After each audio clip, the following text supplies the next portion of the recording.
നമസ്തേ പ്രിയമുള്ള പ്രേക്ഷകരെ, ഇവിടെ ചർച്ച ചെയ്യുന്നു ശ്രീ മേൽപ്പത്തൂർ നാരായണ ഭട്ടപാദനാൽ വിരചിതമായ ശ്രീമൻ നാരായണീയത്തിലെ പാലാഴി മഥനം കൂർമാവതാരം തുടങ്ങിയ ഭാഗങ്ങൾ പ്രതിപാദിക്കുന്ന 27ാമത്തെ ദശകം.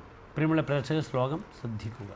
ആധായ ദ്രുതമധ വാസുകിം വരത്രാം പാധോധൗ വിനിഹിത സർവബീജജാലേ പ്രാരബ്ധേ മഥനവിധൗ സുരാസുരൈസ്തൈഃ വ്യാജാത്വം ഭുജഗമുഖേകരോഃ സുരാരീൻ.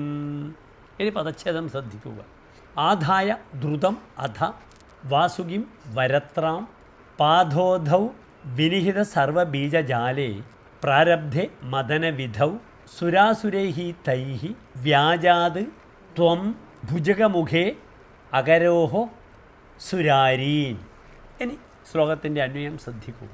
അധ ദ്രുതം വാസുകിം വരത്രാമാധായ പാധോധൗ വിനിഹിത സർവബീജജാലേ തൈഃ സുരാസുരൈഃ മഥനവിധൗ പ്രാരബ്ധേ സതി ത്വം വ്യാജാത് സുരാരീൻ ഭുജഗമുഖേ അകരോഹോ.